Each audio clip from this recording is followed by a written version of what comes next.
تیز رفتار کار نے 2 موٹر سائیکلوں کو ٹکر ماری، ایک نوجوان جاں بحق، دوسرا شدید زخمی۔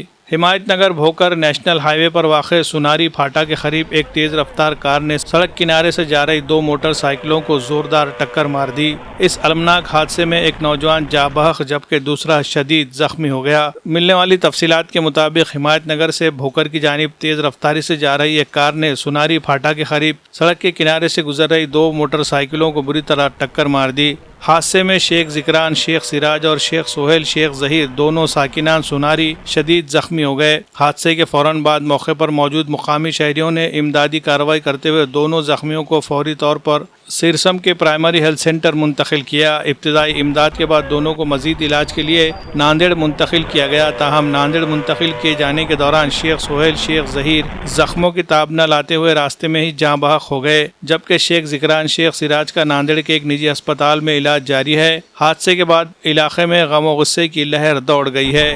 Bureau report MCN Urdu news.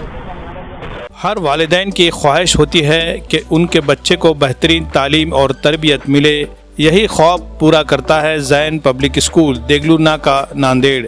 LKG UKG اور نرسری میں داخلوں کا سلسلہ جاری ہے۔